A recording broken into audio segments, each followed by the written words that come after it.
วิธี Smart BS Trade ยากต้องการเชื่อวิธี Smart เราสามารถใช้ได้วิดีโอตอนนั้นกูอยากแค่สอนวิธี Smart BS Trade ที่ใช้ในหมู่ขั้นตอนในจานนะอย่าสามารถในจานที่เตาอยากก็ต้องการเชื่อเราสามารถใช้ได้วิดีโอตอนนั้น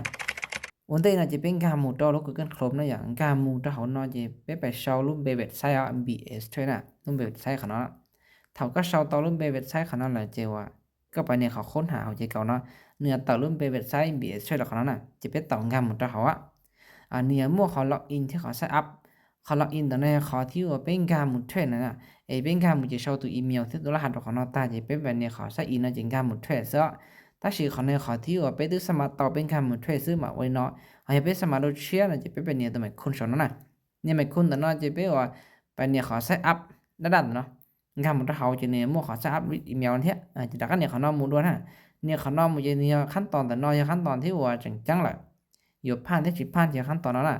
การที่เนี่ยน้อยเขาก็ตีอีเมลตรงตีอีเมลเนี่ยน้อยตีอีเมลที่ว่าก็จึงสีตาลีโอเลยจะสร้างคนต้องการตรงก็ตาลีน่ะอีเปลี่ยน BS ช่วยอยู่สร้างคนต้องการต่ออีเมลอย่างงานมือยันต่อเทียตีอีเมลน้อยก็ตื้อสมัครไล่เจ้าเลยจะจิตต่อน่ะถ้าใครตีอีเมลสมัครไล่เจ้าซื้อ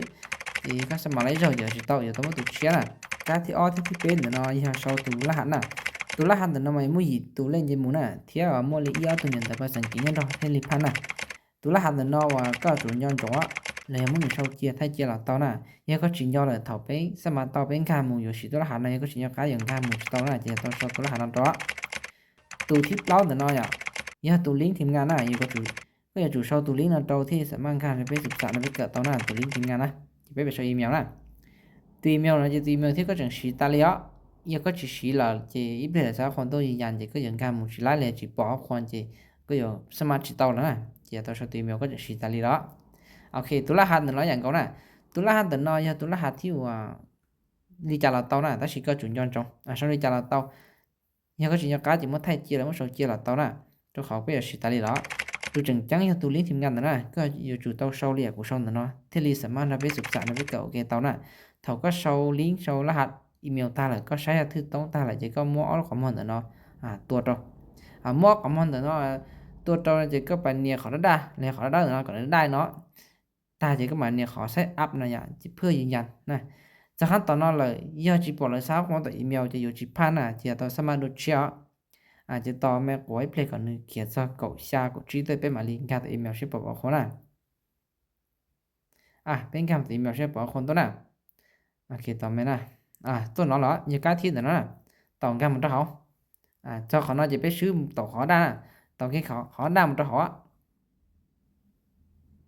โอเควิธี Smart BS Trade จะต่อนะถ้าเป็นการเจ้าตลาดจะนี้มือผาได้โดยสเปเนาะอีผาเฉยผาที่ว่าละมดเป็นลิ้นว่าชีฝึกซ้อมอย่างจะลิ้นตาหรอจูจะหอลิ้นตอนต่อหรอถอนตอนน่ะเจก็สมัครต่อเจก็มันต่อก็โปรไฟล์ต่อโปรไฟล์นั้นเนาะเจก็ไทยก็โปรไฟล์นั้นเนาะซาดอกตัว Facebook นั้นเนาะระยะหาเตียช่องดาวตัวเบสต้อง0.0จู่ออโต้เปย์อีจี0.0จู่ออโต้เปย์อีจีกูอยู่ทุกคนให้ไปเกิดศึกษาจะเราไปกูโนเกนะ